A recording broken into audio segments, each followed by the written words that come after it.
ഡൽഹിയിൽ CBCI ആസ്ഥാനത്തെ Christmas ആഘോഷത്തിൽ പങ്കെടുത്ത് പ്രധാനമന്ത്രി നരേന്ദ്രമോദി എല്ലാവർക്കും ക്രിസ്മസ് ആശംസകൾ നരേന്ദ്രമോദി നേർന്നു. ചടങ്ങിൽ പങ്കെടുക്കാൻ സാധിച്ചതിൽ സന്തോഷമെന്നും മോദി പറഞ്ഞു. ആ ദൃശ്യങ്ങളിലേക്ക് ആദ്യം.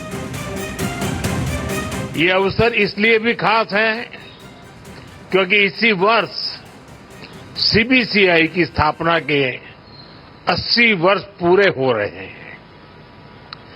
मैं इस अवसर पर CBCI और उससे जुड़े सभी लोगों को बहुत-बहुत बधाई देता हूं. വിവരങ്ങളുമായി നാഷണൽ ഡെസ്കിൽ നിന്നും മാളവിക ചേരുകയാണ്.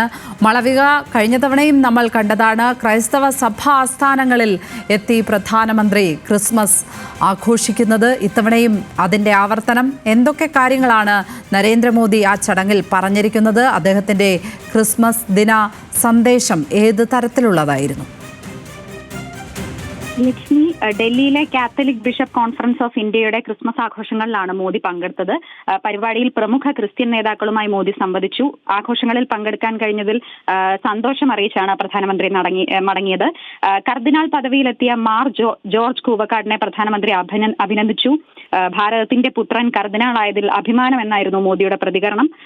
അതുപോലെ തന്നെ ജർമ്മനിയിലെയും ശ്രീലങ്കയിലെയും പള്ളികളിലുണ്ടായ ആക്രമണങ്ങൾ എടുത്തു പറഞ്ഞായിരുന്നു മോദിയുടെ പ്രസംഗം. അടുത്തിടെ സമൂഹത്തിൽ ആക്രമണം നടത്താൻ ശ്രമം തുടരുകയാണെന്നും ക്രിസ്മസ് കാലഘട്ടത്തിൽ ഉണ്ടാകുന്ന ഇത്തരം ആക്രമണങ്ങൾ തനിക്ക് വേദന ഉണ്ടാക്കുന്നുണ്ടെന്നും മോദി പറഞ്ഞു. അതുപോലെ ജർമ്മനിയിലെ ക്രിസ്മസ് മാർക്കറ്റിൽ നടന്ന ആക്രമണം എടുത്തു പറഞ്ഞായിരുന്നു മോദി പ്രസംഗത്തിൽ ഇത്തരത്തിലുള്ള ആക്രമണങ്ങളെ അപലപിച്ച് സംസാരിച്ചത്. ഇറ്റലി സന്ദർശനത്തിനിടെ മാർപ്പാപ്പയെ കാണാൻ അവസരം ലഭിച്ചെന്നും അതുപോലെ അദ്ദേഹത്തെ ഇന്ത്യയിലേക്ക് ക്ഷണിച്ചെന്നും മോദി വ്യക്തമാക്കിയിട്ടുണ്ട്. സ്നേഹവും സാഹോദര്യവും ആണ് യേശുവിന്റെ സന്ദേശം. അതേ സന്ദേശം ഈ ആശയത്തെ ശക്തിപ്പെടുത്താൻ ഒരുമിച്ച് പ്രവർത്തിക്കുമെന്നും മോദി പ്രസംഗത്തിൽ പറഞ്ഞു. അതുപോലെ തന്നെ എല്ലാവർക്കും ക്രിസ്മസ് ആശംസ നേർന്നാണ് പ്രധാനമന്ത്രി പ്രസംഗം അവസാനിപ്പിച്ചത്. ലക്ഷ്മി, മാളവികയാണ് നാഷണൽ ഡെസ്കിൽ നിന്നും വിശദാംശങ്ങൾ പങ്കുവച്ചത്.